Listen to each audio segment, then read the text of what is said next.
अस्सलाम वालेकुम। तमाम कैंडिडेट्स को मेरी तरफ़ से बहुत ज़्यादा वेलकम।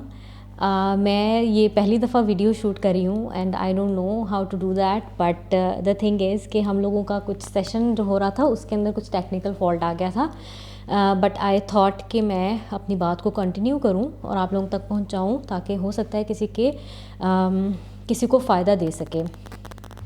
तो let's just start from where we just stopped. तो हम लोग डिस्कस ये कर रहे थे कि आप लोगों ने जब इंशाल्लाह ताला ASNRC में जाना है, ASNRC में जाना है, army selection and recruitment centre, तो वहाँ पे आपके टेस्ट के क्या मराहिल होंगे। तो वो मराहिल हम डिस्कस कर चुके हैं और मैं कोशिश करूँगी कि उसकी भी छोटी छोटी वीडियो क्लिप्स मैंने रिकॉर्ड किए हैं, उनको भी मैं डाल दूँ आपके रेफरेंस के लिए। इसके अलावा मैं ख़ुद भी अवेलेबल हूँ, अगर किसी को फिर भी कोई चीज़ समझ नहीं आती या कोई गाइडेंस चाहिए तो वो मुझसे कांटेक्ट कर सकता है थ्रू क्लब और थ्रू एनी व्हाट्सएप ग्रुप, या फिर मुझे डायरेक्टली व्हाट्सएप भी कर सकता है। ओके, सो मैं आप लोगों को ये बताना चाह रही थी कि बेसिकली आपका जो राइट माइंडसेट है वो बहुत ज़्यादा इम्पॉर्टेंट है। आपने जब टेस्ट कंडक्ट करने के लिए जाना है तो सबसे पहले आप लोगों के पास एक बहुत प्रॉपर और पॉजिटिव किस्म की मोटिवेशन होनी चाहिए, जिसकी बेस पे आप वहाँ टेस्ट अटैम्प्ट करो ताकि आपके अंदर करेज आ सके, आपके अंदर एग्रेशन आ सके और आपके अंदर appropriate kind of positive energy आ सके। ठीक है, और मैंने आपको अपनी मोटिवेशन बताई थी कि मेरी मोटिवेशन आज तक भी मैं जहाँ पे भी हूँ, it's all because of my parents. And because of my parents इसलिए क्योंकि I always want to see a smile on their faces. तो मैं यही चाहती हूँ कि वो मेरी वजह से हमेशा खुश रहें और मेरी तरफ से कभी भी हमेशा अच्छी खबरें उन तक पहुँचें।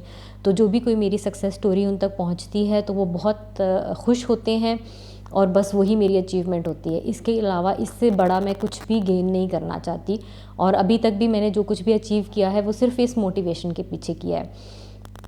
तो आप लोगों को भी कोई एक अपनी मोटिवेशन बनानी बहुत ज़्यादा ज़रूरी है।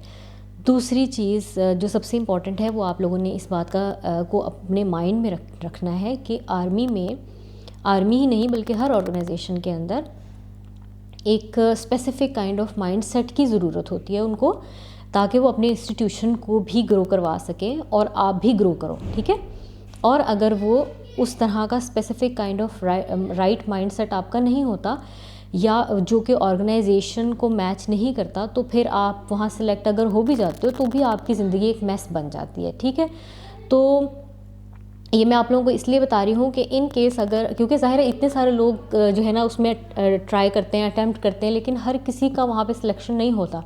तो उसकी रीज़न ये होती है कि आपका जो माइंडसेट है वो अगर उनकी ऑर्गेनाइजेशन के विजन के साथ मैच हो जाएगा तो ये हो ही नहीं सकता कि वो आपको सेलेक्ट ना करें। ठीक है, अब यहाँ पे तीसरी सबसे इम्पॉर्टेंट चीज़ मैं आपको बताऊँगी कि वहाँ पे ऐसा नहीं होता कि कुछ नंबर ऑफ़ सीट्स है जिनके अगेंस्ट उन्होंने आपको रखना है। ठीक है, आपको अगर आपका माइंडसेट अगर वहाँ उसके साथ मैच कर गया ना, तो फिर बेशक आप 5 लोग हो या 10 लोग हो, वो आपको पास कर देंगे।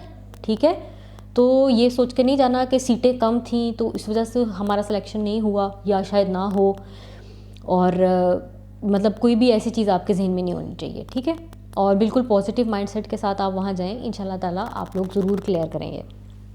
एंड इन केस अगर आपकी वो जो माइंडसेट है वो उसके साथ रेजोनेट नहीं करता उनके आइडियोलॉजी के साथ, तो ये आप लोगों की अपनी ज़ात के लिए बहुत ज़्यादा बेहतर है, आपकी ज़िंदगी के लिए ही बहुत ज़्यादा बेहतर है कि आप वहाँ पे मत जाएं और उधर वहाँ जो है ना आर्मी में आप अपना करियर परस्यू ना ही करें तो ज़्यादा बेहतर है। ठीक है, दोनों की सेहत के लिए बेहतर है।